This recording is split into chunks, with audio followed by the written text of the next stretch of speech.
गुरेज नहीं करेंगे। जो जैसे मानेगा प्यार से मानेगा, प्यार से मनवाएँगे और जो लात से मानेगा उसको लात का भी प्रयोग किया जाएगा। देखिए, छवि मेरा पहले से बना हुआ है, कोनो उभारना नहीं है। ये हमको आम आदमी के जीवन में सुधार करना है, घूसखोरी, भ्रष्टाचार से उनको मुक्त करना है। तो इसके लिए जितने प्रयोग करने होंगे, जितने तरीके अपनाने होंगे, सभी प्रयोग किया जाएगा और विश्रामपुर विधानसभा को भ्रष्टाचार से मुक्त किया जाएगा। नमस्कार, आप देख रहे हैं कैपिटल न्यूज। मैं हूं प्रफुल्ल गिरी। चुनावी कवरेज में इस वक्त हम हैं विश्रामपुर विधानसभा क्षेत्र में और विश्रामपुर विधानसभा क्षेत्र में झारखंड युवा विकास मोर्चा से हमारे साथ विकास दुबे जी हैं। स्वागत है आपका कैपिटल न्यूज में। और सबसे पहला सवाल, आपने उम्मीदवार बनाया है जागृति दुबे जी को, जो आपकी पत्नी भी है। आपने क्या कुछ खास देखा, उनकी नेतृत्व क्षमता को देखा, या फिर क्या वजह बनी कि आपने उन्हें उम्मीदवार बनाया? देखिए, वजह कुछ नहीं है, हम लोग शुरू से इसी तैयारी में थे कि पत्नी को ही चुनाव लड़ाना है। हम चाहते थे कि हम स्वतंत्र रूप से जनता का काम करें। हम जनता के बीच जो वादा करते हैं कि घुसखोरी को खत्म करेंगे, भ्रष्टाचार खत्म करेंगे, आपकी समस्याओं को सुनेंगे और आपके बीच तत्परता से काम करेंगे, आपके गांव में आया जाया करेंगे। हमको लगा कि चुनाव जीतने के बाद मैं जनता के लिए उतना प्रयास नहीं कर पाऊंगा, कई कामों में व्यस्त हो जाऊंगा, या हमको लगा कि कुर्सी पर बैठने के बाद शायद क्या होता है, आदमी का जमीर बदल जाता है, लोगों को सब कोई आपको खुद से ज्यादा भरोसा अपनी अर्धांगिनी पे हुआ? उनका सोच सत्ता में आने के बाद नहीं बदल सकता, नहीं कुर्सी पर आने के बाद। नहीं, अर्धांगिनी है और इस बात का भरोसा रखिए कि काफी पढ़ी लिखी है और यहाँ जो परिस्थितियां हैं उसको सही तरह से जानती है, समझती है। एक आम परिवार की लड़की है, ऐसा नहीं है कि तो सेवा का जज्बा है और हमको पूरा विश्वास है कि पत्नी भी मेरे आज तक जिन कामों में सहयोगी रही, साथी रही और हम लोगों का जिस तरह से समर्थन एक दूसरे को मिलता रहा है, जनता को भी मिलेगा और जनता का सेवा करेगी। लेकिन उसके साथ-साथ पत्नी के साथ-साथ मैं इस बात के लिए प्रयासरत हूँ कि मैं जनता के बीच जो वादा करता हूँ कि 5 साल में एक बार दिखने वाला नेता विकास दुबे को नहीं बनना है। इसके लिए हमको किसी पद पे रहने की आवश्यकता नहीं है। मैं चुनाव लड़ूं या पत्नी चुनाव लड़े, जनता का काम होगा, इस बात के लिए हम लोग संकल्पित हैं। और जो मैंने वादा किया है कि मैं गांव में आऊंगा, आपकी समस्याओं को जानूंगा, उसका समाधान करूंगा और जो इन समस्याओं में बाधक बनेगा उसको अपने तरीके से निपटूंगा। तो इसके लिए हमको स्वतंत्रता चाहिए था और मैं चाहता था कि मैं फ्री होकर जनता के लिए काम करूं, अपना विचार रखूं। इन्हीं सब बातों को लेकर हम लोगों ने आपस में तय किया, सलाह किया कि पत्नी ही उपयुक्त है, उन्हीं को चुनाव लड़ाया जाए। आपने बताया यहाँ भ्रष्टाचार सबसे बड़ी समस्या है, उसे पाटने की क्या कुछ योजनाएं हैं? देखिए, भ्रष्टाचार को खत्म करने के लिए कोई योजना की आवश्यकता नहीं है, इसके लिए इच्छा शक्ति की आवश्यकता है। इच्छा शक्ति तो जरूरी नहीं कि हम जब विधायक बने तो ही भ्रष्टाचार को समाप्त करें। हम बिना पद के, बिना सत्ता में, बिना कुर्सी पर आए भी इच्छा शक्ति का उपयोग कर सकते हैं। नहीं कर सकते हैं, लेकिन उसको आदमी दूसरे रूप में देखने लगते हैं। आज अगर हम भ्रष्टाचार अगर रोकने चलेंगे तो लोग कहेंगे कि देखो फिर गुंडई करने लगा, लोग को दबा रहा है, सता रहा है।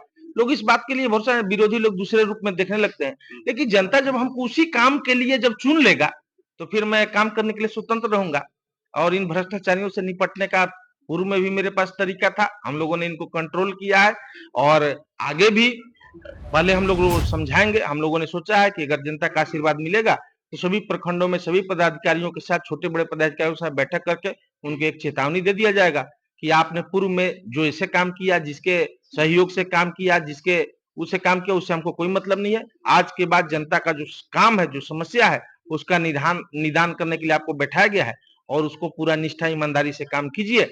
नहीं तो हम लोग के पास कई तौर तरीका है, सभी पदाधिकारी इस बात से वाकिफ है और हम लोग उस तौर तरीका को आजमाने से भी गुरेज नहीं करेंगे। जो जैसे मानेगा प्यार से मानेगा, प्यार से मनवाएंगे और जो लात से मानेगा उसको लात का भी प्रयोग किया जाएगा। हम लोग इसीलिए स्वतंत्र रूप से आज चाहते हैं कि हमारा टीम पूरा सभी लोग का इच्छा है कि भैया नहीं, आप अपने ही रूप में रहिए, तभी व्यवस्था में सुधार होगा। विश्रामपुर में और आप लगातार दौरा में हैं, क्षेत्र में जा रहे हैं लोगों के बीच। बड़ी दो समस्याएं यहाँ की, भ्रष्टाचार के अलावा बड़ी दो प्राथमिकताएं हम कहेंगे कि आपकी क्या बड़ी दो प्राथमिकताएं? देखिए, सबसे बड़ा प्राथमिकता मेरा भ्रष्टाचार है विश्रामपुर में और इसके बाद प्राथमिकताओं तो कई है। लोग शिक्षा के में गुणवत्ता के समस्या से स्कूल में पढ़ाई नहीं हो रहा है, स्कूल में बच्चे खिचड़ी खा रहे हैं, कॉलेज में डिग्री मिल रहा शिक्षा है। का आपने नाम लिया, विश्रामपुर जो है वो पूरे झारखंड में एक आदर्श के रूप में जाना जा रहा है कि शिक्षा का हब बन चुका है। यहाँ मेडिकल कॉलेज है, लेकिन वो निजी है। इसे किस रूप में देख पा रहे हैं? देखिए वो कॉलेज कोई आम जनता के लिए नहीं खोला गया है। उस कॉलेज में 100 सीट है, आप जाके पता कर लीजिएगा। उसमें विश्रामपुर का कहिए पलामू प्रमंडल का कोई लड़का डॉक्टरी का पढ़ाई नहीं कर रहा है। उसका डोनेशन 2 करोड़ है। बताइए तो यहाँ जिसके पॉकेट में 2 लाख नहीं है, बीएड में फॉर्म भरने के लिए या स्कूल में फॉर्म भरने के कई लड़के लड़कियां मेरे पास फोन करती है कि भैया 3,000 नहीं है, हम फॉर्म नहीं भर पा रहे हैं, पैसा भेज दीजिए तो हम फॉर्म भरेंगे। तो 2 करोड़ दे के यहाँ का पलामू गढ़वा का तो कोई आदमी ऐसा नहीं हम देख रहे हैं कि अपने बेटा को अपने लड़की को डॉक्टर बनाएगा। तो निजी संस्थान है और व्यवसाय के लिए खोला गया है। पूर्व के समय में भी लोग स्कूल कॉलेज खोलते थे, धर्मशाला खोलते थे, तो उनका उद्देश्य था कि हमको इसको जनता को दान कर देना है, उससे हमको लालच नहीं है, हमको नहीं कमाना है। लेकिन आज ये जो भी प्रतिनिधि हैं गढ़वा पलामू में, वो समाज सेवा के नाम पर शिक्षण संस्थान चला रहे हैं और हमारे लोगों का दोहन शोषण कर रहे हैं। लेकिन लोगों के पास विकल्प नहीं है, सरकारी व्यवस्था चौपट हो गया है, तो लोग मजबूर हैं इन संस्थाओं में अपने बच्चों को पढ़ाने के लिए। तो शिक्षा के नाम पर सिर्फ अपना व्यवसाय कर रहे हैं विधायक जी, और कहीं कोई जनता के लिए काम नहीं कर रहे हैं। आप आपके जो पहले यहाँ प्रतिनिधित्व कर चुके हैं विश्रामपुर का ददई दुबे जी, वो आपके बेहद कभी करीबी रहे थे, या फिर हम रामचंद्र चंद्रवंशी की बात करें तो इन दोनों का कमोबेश ज्यादा प्रतिनिधित्व रहा है विश्रामपुर विधानसभा क्षेत्र में। दोनों के कार्यकाल को आप कैसे देख पा रहे हैं? देखिए विश्रामपुर विधानसभा में जो 40 साल का इन दोनों का कार्यकाल रहा, सबसे ज्यादा दुर्दशा का शिकार इन्हीं के समय में जनता हुआ। आज आजादी के 78 सालों के बाद भी अगर जनता राशन, पेंशन, आवास जैसे समस्याओं से अगर जूझ रहा है, तो 40 साल में उपलब्धि का कहीं कोई नहीं है।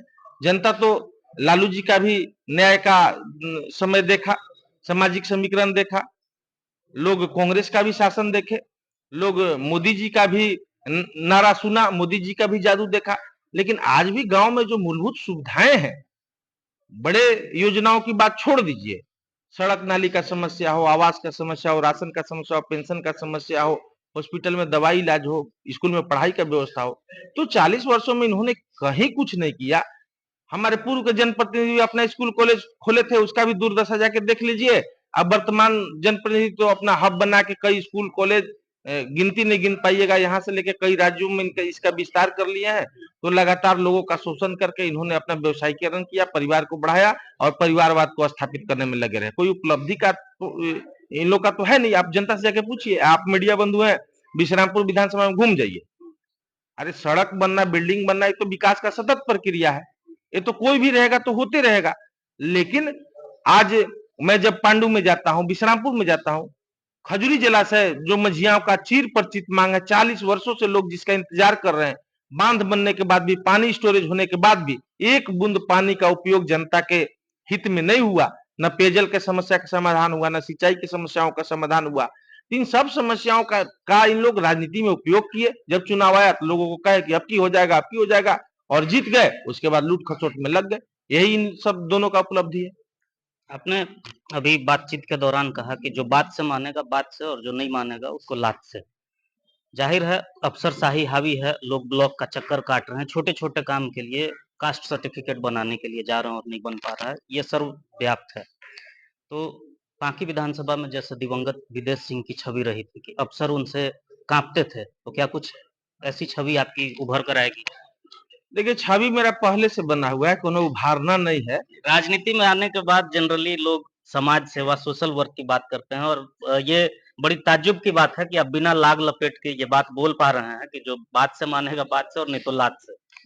देखिए इसका प्रयोग हम लोग पहले भी किए थे और आप लोग जानते हैं इस बात को। तो ये कोई नया प्रयोग नहीं करना है हमको। हमारा प्रयास है कि हमको आम आदमी के जीवन में सुधार करना है, घूसखोरी भ्रष्टाचार से उनको मुक्त करना है।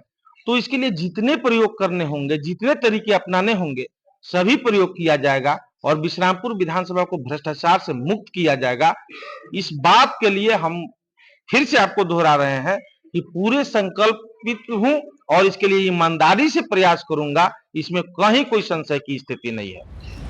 आपने सुना हमारे साथ विकास दुबे जी थे, और जिस तरीके से इन्होंने भ्रष्टाचार पर लगाम लगाने की, अंकुश लगाने की बात कही, इसके अलावा शिक्षा के महत्व पर जोर दिया है, तो साफ है कि आपने इनकी बातों को सुना, और जनता इस मुद्दे को, इनकी बातों को कितना स्वीकारती है ये तो आने वाला वक्त तय करेगा। फिलहाल चुनावी गतिविधियों से अपडेट रहने के लिए आप देखते रहिए कैपिटल न्यूज।